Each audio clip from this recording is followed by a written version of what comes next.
हमारा भाई, मेरे भाई उठ जाओ। भाई क्या हो गया? अरे दुबे जी क्या हो गया? अरे मार डाला रे, लड़के को मार डाला। अरे कानून प्रशासन क्या कर रहे हो? कीड़े पड़ेंगे इस कैसी लड़की को। अरे कीड़े पड़े रे, हमारे दोस्त की जान ले ली इस अत्याचारी कानून ने, कानून के मिसयूज ने। भाई अरे दुबे जी आ जाओ। उठ जाओ भाई। भाई वापस आ जाओ।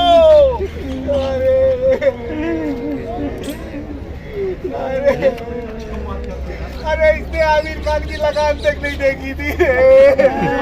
अभी उम्र ही क्या थी इसकी। आप हिम्मत रखो, ठीक हो जाएगा, आप हिम्मत रखो।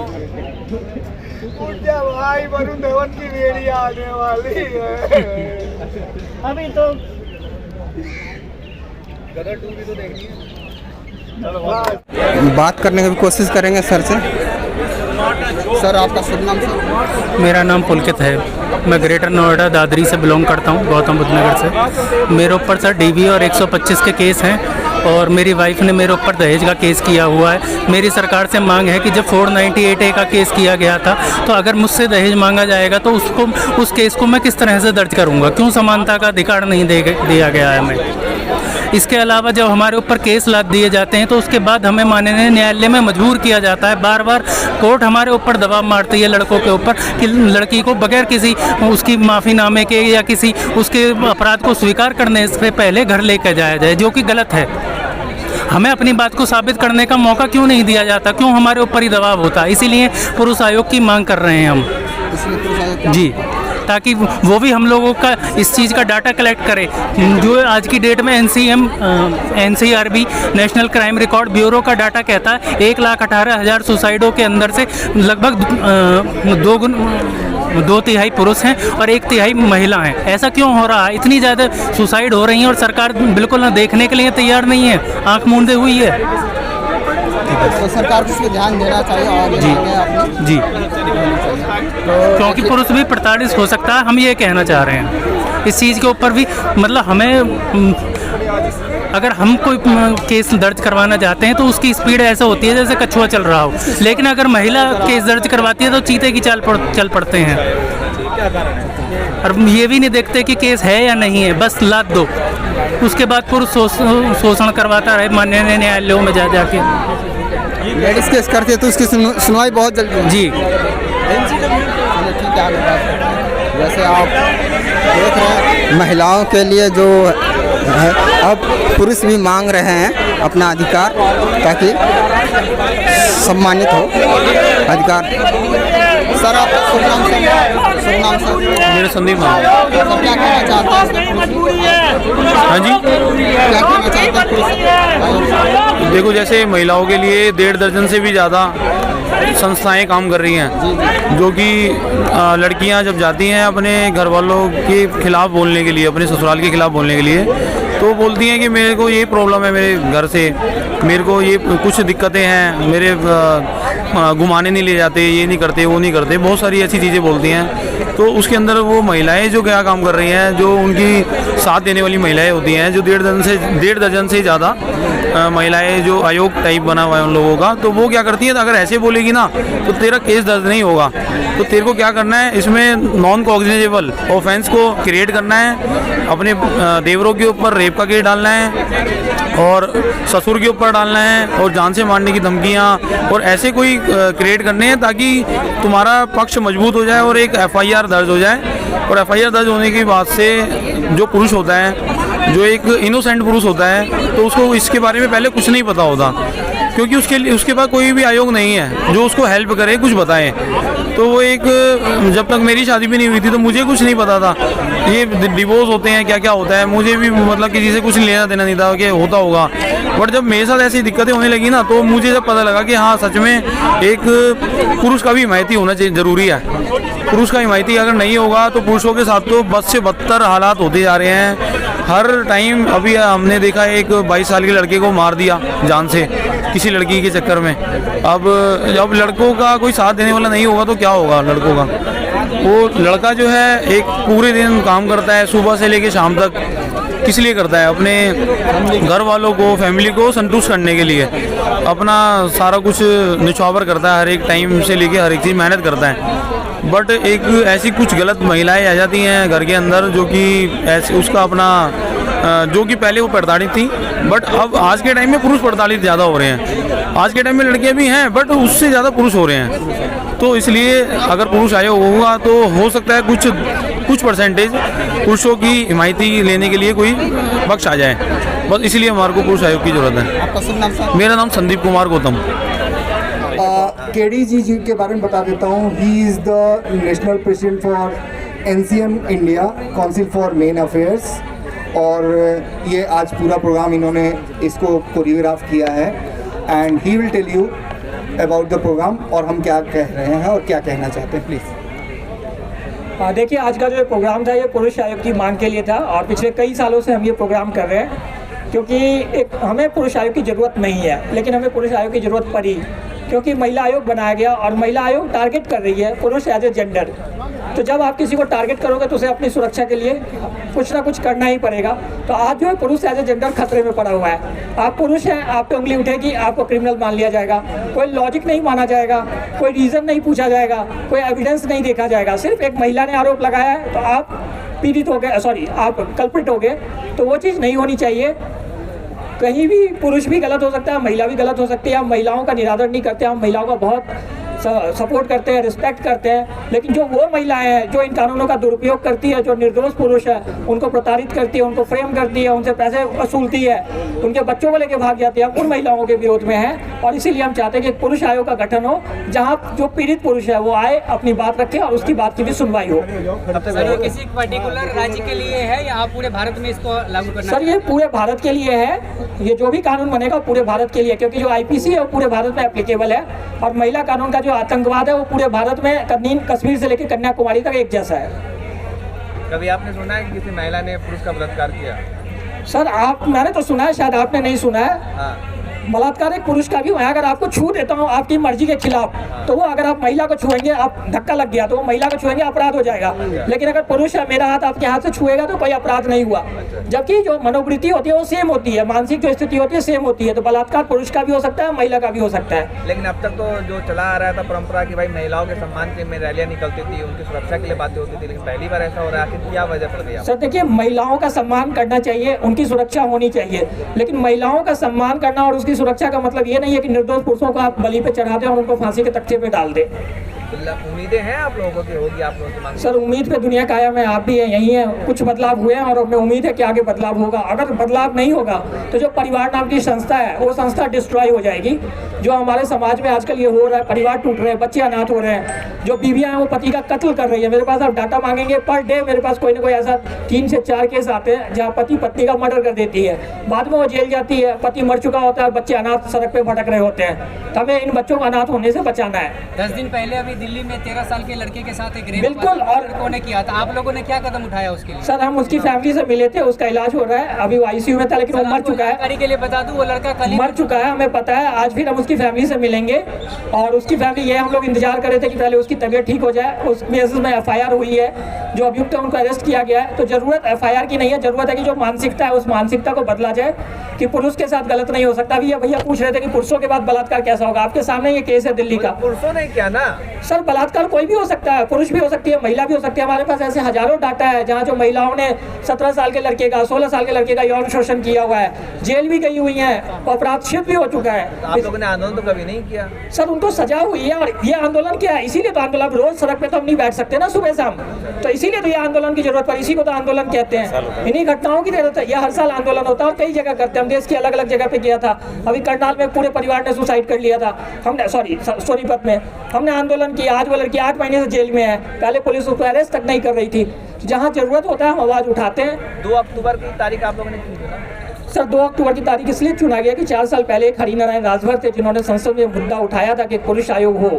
उसके बाद 2 अक्टूबर आया था और महात्मा गांधी की तरह हम भी जो है अहिंसा का रास्ता अपना के शांतिपूर्ण ढंग से अपनी बात को रखना चाहते हैं। इसीलिए हमने 2 अक्टूबर का दिन चूज किया है ताकि हम भी सत्याग्रह करें और हमारी सत्याग्रह से हमारी आवाज़ सरकार तक पहुँचे।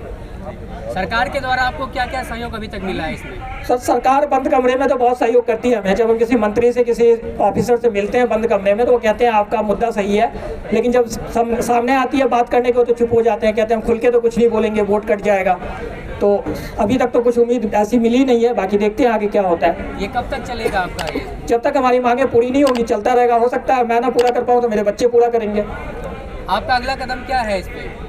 सर हमारा अगला कदम ये है कि अभी हमने दिल्ली में एक जो डोमेस्टिक वायलेंस घरेलू हिंसा से पीड़ित पुरुष होते हैं उनके लिए एक आश्रय गृह बनाया है, जो कि देश भर में पुरुषों के लिए, महिलाओं के लिए हजारों ऐसे आश्रय गृह है, पुरुषों के लिए पहला ही है। तो हमने एक दिल्ली में वो बनाया है जहाँ जो भी पीड़ित पुरुष है अगर वो घर से प्रताड़ित है, बेघर हो गया तो हमारे पास आ सकता है, कुछ दिन रह सकता है, काउंसलिंग ले सकता है। तो अभी हम इन पीड़ित पुरुषों की काउंसलिंग करते हैं, उनकी मेडिकल हेल्प देने की प्रोवाइड करते हैं, उनको लीगल हेल्प देने की कोशिश करते हैं और चाहते हैं कि उनकी जो आवाज़ है वो कानून तक पहुँच सके, सरकार तक पहुँच सके और कानून में बदलाव हो। ये दिल्ली में किस जगह आपने? ये हमारा मोती नगर में सेंटर है। कोई भी पीड़ित पुरुष जो ये देख रहे हैं अगर उन्हें इस तरह की दिक्कत है, कोई भी परेशानी है तो हमसे संपर्क कर सकते हैं। मैं अपना मोबाइल नंबर आपको दे देता हूँ 9990588768। कहीं से भी कोई पुरुष है अगर वो हमें कांटेक्ट करेगा तो हम उनकी बात समझ कोशिश करने की जरूर कोशिश करेंगे। रेप को क्रिमिनलाइज करने की कि पति अगर पत्नी के साथ उसकी मर्जी से संबंध बना रहा है तो वो भी रेप कहलाएगा। दिल्ली हाई कोर्ट में इसका जो है जजमेंट, 2 जज थे, दोनों के जो जजमेंट अपोजिट आए थे वो सुप्रीम कोर्ट में पेंडिंग है, लेकिन वो जजमेंट का फैसला है उससे पहले ही हमारे चंद्रचूड़ साहब हैं वो इतने एक्साइटेड हैं, इतनी जल्दबाजी में कि एक केस था जिसमें इसका कोई लेना देना नहीं था, लेकिन उस केस में उन्होंने टिप्पणी करके एक तरह से मैरिटल रेप को क्रिमिनलाइज कर दिया है। और अगर ऐसा हो जाएगा तो हर घर में जो पीड़ित पुरुष अभी बचे हुए ना, अगर आप बीवी से थोड़ी भी नोकझोंक होगी, थोड़ा सा भी मनमुटाव होगा, वो सीधे आप पे रेप का केस लगा देगी। और उसके बाद विवाह जैसी संस्था का कोई मतलब ही नहीं रहता। अगर पति में और एक रोड पे चलते हुए आदमी में आप डिफ्रेंशिएट नहीं करेंगे, अगर पति भी संबंध बनाता है तो वो भी रेप कहलाएगा और रोड पे चलता हुआ आदमी बनाएगा वो भी रेप कहलाएगा, तो फिर विवाह का कोई औचित्य ही नहीं रह जाएगा। तो हम इस कानून का पुरजोर विरोध करते हैं। जो विवाह को क्रिमिनलाइज करने की प्रक्रिया चल रही है पुरुषों के लिए, उसका हम पूर्ण विरोध करते हैं। अभी आपके एक साथी बता रहे थे कि कॉन्ट्रैक्ट मैरिज यहाँ पे हम लाना चाहते हैं, तो क्या फॉरेन कंट्री के सारी जो संस्कृति है आप उसमें करना चाहते हैं? देखिए उनकी व्यक्तिगत राय होगी। हमारा तो मैरिज स्ट्राइक का चल रहा है कि अगर ये कानूनों में बदलाव नहीं होगा तो हम बाइकआउट मैरिज और मैरिज स्ट्राइक चलाएंगे। जो युवा पुरुष है वो शादी का बहिष्कार करेंगे, जब तक उनकी सिक्योरिटी की, उनके सम्मान की, सुरक्षा की गारंटी नहीं दी जाएगी वो शादी नहीं करेंगे। हम ये कैंपेन जरूर चलाएंगे और हमने ट्विटर पे कई बार चलाया भी था, ये काफी ट्रेंड हुआ था। अब तो सरकार, हाँ जी बताइए। अब तो सुप्रीम कोर्ट ने 497 भी खत्म कर दिया है जी, 498 खत्म कर दिया है और 497 खत्म कर दिया है। और खत्म करने का ये नतीजा हुआ है कि आज की डेट में अगर आप शादीशुदा, आपकी पत्नी का किसी और से संबंध है तो आप कुछ नहीं कर सकते, और अगर आप उनको कुछ कहते हैं तो वो आपके ऊपर झूठे घरेलू हिंसा, दहेज के मुकदमे हो जाएंगे और आप कुछ नहीं कर पाएंगे। अच्छा, आप लोग जितने आए हुए हैं उसमें से कितने पुरुष हैं जो इस समय पीड़ित हैं? सर यहाँ जितने 99% पीड़ित है सर, क्योंकि जब तक पुरुष पीड़ित नहीं होता ना तब तक उसको पुरुष की पीड़ा का एहसास नहीं होता। अच्छा, महिलाओं का हमेशा ये कहना होता है कि अपने पिता माँ बाप के सिखाए में चलता है, या माँ बाप परेशान करते हैं, जिसकी वजह से हम इस स्टेज पर आते हैं कि हमें तलाक या अपने हमारी बातें नहीं मानता। सर माँ बाप आपके कोई गुलाम नहीं है। अगर आप आते हैं घर में बेटी बन के आएंगे, उनको पिता का परिवार, पिता का वो देंगे, आप रेस्पेक्ट देंगे, तो वो पिता भी आपको बेटी की तरह रहेगा। तो ताली तो दोनों हाथ से बचती है। वो झूठे आरोप लगाते हैं कि ससुर भी मारता है। एग्जैक्टली मैडम, ससुर पे रेप के चार्जेस लगा जाते हैं। जो पिता समान ससुर होता है उसके ऊपर रेप के चार्ज 60-70 साल के ससुर है उनके ऊपर बहू रेप का चार्ज लगा देती है। वो भी कब लगाती है? जब वो 8 महीने से मायके में रह रही होती है। जब उनके संबंध खराब हो जाते हैं तो रेप का चार्ज लगा देती है। वो जेल जाते हैं। तो यानी कि वो 8 महीने से अपने घर रह रही होती है तो अपने माँ बाप से सीख रही होती है। हाँ मैडम, उनको याद नहीं होता, वो भूल जाती है कि मेरा रेप हुआ था। फिर कई सालों बाद, 2-3 साल बाद अचानक से उनको याद आता है कि अरे मेरा तो रेप हुआ था, और वो फिर शिकायत करते हैं। इसको हिस्टोरिकल रेप भी आप कह सकते हैं, ऐतिहासिक रेप। अच्छा, मैं ये जानना चाहता हूँ, आज के टाइम में समाज में जितनी महिलाएं ऐसे काम कर रही हैं, उसके पीछे उनके माँ बाप की मानसिकता मानते हैं आप लोग, या क्या मानते हैं? देखिए सर, कुछ तो महिलाएं खुद कर रही हैं, कुछ में माँ बाप का सह होता है, कुछ में उनके बॉयफ्रेंड का सह होता है, कुछ में ये जो छोटी छोटी महिला मंडल खुली हुई हैं, ये एक एक्सटॉर्शन का रैकेट चलाते हैं ये लोग जो शरीफ घर की लड़कियां अगर इनके पास किसी वजह से पहुंच जाती है थोड़ी सी भी प्रॉब्लम लेके, तो वो इसको इतना बड़ा चढ़ा देती है और उसका ऐसा कांड कर देती है कि वो लड़की का घर उजड़ जाता है। अच्छा, मैं एक बात और पूछना चाहता था कि जैसे आज के टाइम में किसी की महिला के साथ कुछ होता है, वो सबसे पहले कोर्ट कचहरी जाने की जगह वो सीधे कहते हैं महिला आयोग जाऊंगी, मैं महिला आयोग में तेरी कंप्लेंट करूंगी। ऐसा क्यों? सर क्योंकि उन्हें पता है कि महिला आयोग एक्सटॉर्शन करेगा, मुझे भी पैसे दिलाएगा और खुद भी खाएगा। ये मैं आपको बताता हूँ, ये शिव है, आज से कुछ दिन पहले ये विकलांग है, लेकिन कोर्ट ने इनको एलुमनी डिसाइड की थी, इनके पास पैसे नहीं थे और इसीलिए कोर्ट ने इनको जेल डाल दिया था। बाद में जो पीड़ित पुरुष हैं सबने मिलकर चंदा इकट्ठा करके इनको पैसे दिए, वो पैसे इन्होंने मुआवजा या गुजारा भत्ता या एलुमनी जो आप कहते हैं वो अपनी पत्नी को दिया, तब जाके जेल से बाहर हुए। तो एक विकलांग आदमी जो इनकी पत्नी है, सही सलामत हाथ पैरों वाली सलामत पत्नी, एक विकलांग आदमी को कोर्ट कहता है कि तुम्हें अपनी पत्नी को पैसे देने पड़ेंगे, नहीं दोगे तो तुम्हें जेल चले जाए। तो ऐसे कानून का आप क्या कह सकते हैं? मेरी बॉडी 75% पैरालाइज है, मेरा शरीर 75% पैरालाइज है। मैं शादी से पहले ऐसा नहीं था, बिल्कुल ठीक था। और आज जो मैं बीमार हूँ वो मैं शादी की वजह से हूँ। और मेरे ऊपर एम्स की डॉक्यूमेंट्री बना चुका है और वो उसमें डॉक्यूमेंट्री में लिख चुका है कि ये व्यक्ति जो है वो शादी की वजह से ही ऐसा हुआ है। और मैं यहाँ पर बताना चाहता हूँ, जो अभी एक बात उठी थी कि ससुर के ऊपर भी आरोप लगा दिया जाता है झूठा। मेरे पिताजी बेड रिडन थे 97 से और 2006 में मेरे पिताजी की मृत्यु हो गई थी। 2005 में मेरी शादी हुई थी और मेरी पत्नी ने शादी के कुछ टाइम से बाद ही, कुछ महीने के बाद ही हम पर आरोप लगाने शुरू कर दिए थे। और 2008 में जब कोर्ट में केस गया तो तब तक मेरे पिताजी की मृत्यु हो चुकी थी और मेरी पत्नी ने कोर्ट में एलिगेशन लगाया था कि मेरा ससुर आज भी मेरे साथ गलत रिलेशन बनाने की कोशिश करता है। और जबकि मेरे पिताजी को गुजरे हुए 2 वर्ष हो चुके थे और मैंने अपने पिता का जब डेथ सर्टिफिकेट कोर्ट में लगाया तो कोर्ट के जज साहब भी हैरान हो चुके थे कि एक व्यक्ति क्या मरने के बाद भी किसी के साथ में गलत रिलेशन बनाने की कोशिश कर सकता है क्या, जो व्यक्ति मर चुका हो। और मेरे साथ आज जो मैं हूँ, जो मैंने 15 साल मैंने संघर्ष किया, मैंने एक लड़ाई लड़ी 15 साल कि मैं किसी गलत को बर्दाश्त नहीं कर सकता और मैंने ना उसको बर्दाश्त किया। मैंने उसके साथ लड़ाई लड़ी 15 साल, मैंने उसको मेंटेनेंस भी दिया। मेंटेनेंस देने के बाद मुझे कैंसर डिटेक्ट किया हुआ था, मुझे पैनक्रिया, लिवर, लंग, ब्रेन और मुझे 1 साल की डेडलाइन थी। एम्स में मेरा इलाज चल रहा है 10 साल से। उसके बावजूद मैंने 3 बार तिहाड़ जेल काटी है और सिर्फ मेंटेनेंस के लिए।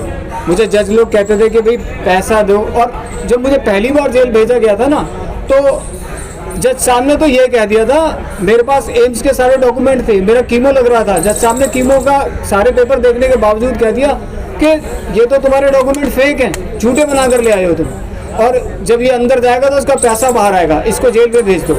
और मेरे फेवर में मुझे बाहर निकालने के लिए तब तिहाड़ प्रशासन आगे आया। तिहाड़ प्रशासन ने मेरे वही डॉक्यूमेंट्स पर मेरा एम्स से इलाज शुरू करवाया और मुझे उसी जज साहब के पास में मेरे सारे डॉक्यूमेंट दोबारा भेजे गए और मुझे रिहाई के लिए अपील लगाई, तब जाके मुझे जज साहब ने रिहा किया।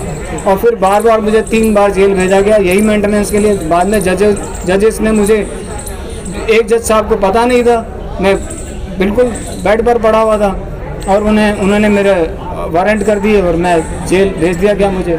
फिर जब मैं कोर्ट में पेश हुआ तो पुलिस वाला मुझे कंधे पे उठा के लेकर गया था, मैं चल भी नहीं सकता था। तो जज साहब को जब लगा कि उन्होंने गलत किया है तब उन्होंने मुझे रिहाई दी। और फिर मुझे तीसरी बार जब दोबारा जेल भेजा गया तब मुझे जज साहब ने ये कह दिया कि जब जेल से रिहा तब होगा। मैं व्हील चेयर पर था, मुझे 27 पैरालिसिस अटैक पड़ चुके हैं और मुझे तब ये कहा गया कि जब 5 लाख रुपया देगा तब तू जेल से बाहर निकलेगा। जज साहब ने बोला। और उसके तब मैंने कहा कि जज साहब मेरे पास मेरे इलाज तक के लिए पैसे नहीं है मेरे पास, और मैं कैसे दे पाऊंगा 5 लाख। कहते हम नहीं जानते, जेल में रहो चाहे मर जाओ। फिर उसके बाद में मैंने कहा ठीक है जज साहब मैं 5 लाख रुपए दूंगा, मेरे पास नहीं है, मैं लोगों से भीख मांग करके दूंगा 5 लाख रुपया, और इस 5 लाख की भीख मैं आपसे भी मांगूंगा। ये मेरे शब्द थे कोर्ट के अंदर जज साहब के पास में, प्रिंसिपल जज साहब के पास में, हमारे देश की अदालत में। और मेरे लिए एक शख्सियत का नाम है दीपिका नारायण भारद्वाज, लेडी हैं, वो लेडी सिंघम है, वो मेरे लिए खड़ी हुई और उन्होंने मेरे लिए बहुत बड़ा पूरी दुनिया में कैंपेन चलाया 5 लाख की क्राउड फंडिंग के लिए, और उन्होंने 5 लाख की मदद करवाई सारी दुनिया से। और सब लोग, सब जितने भी ये पुरुष पीड़ित मेरे भाई हैं, इन सब ने मिलकर के मेरी मदद की और मुझे 5 लाख रुपए का इंतजाम कराया। और मैंने कोर्ट में तब मैंने 5 लाख की एलुमनी देकर के उससे छुटकारा। और मैंने सिर्फ उतना ही नहीं, मैंने उस औरत के, उस महिला के, मैंने उसके प्रोस्टिट्यूशन को भी कोर्ट में साबित कर दिया। फिर भी मैंने कहा जज साहब मैं इसको पैसा फ्री भी दूंगा, मैं रुकूंगा नहीं। बस मेरी इतनी सी कहानी। मैं इसके साथ कुछ और भी ऐड करना चाहता हूँ।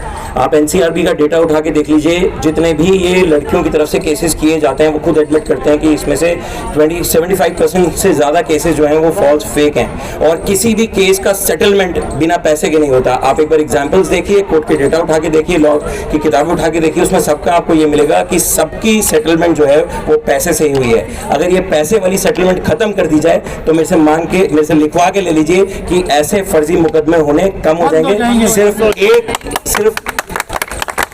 इसके अलावा सिर्फ इसमें एक चीज और होनी चाहिए कि अगर मुकदमा फर्जी पाया जाए तो जितनी सजा में उसने फंसाने के लिए आपके ऊपर फर्जी मुकदमा किया है उतनी ही सजा उस लड़की को होनी चाहिए। उसके बाद देखिए कि इन केसेस में कितना ड्रास्टिक चेंज आता है और कितनी बुरी तरह ये केसेस मुंह के बल गिरते हैं।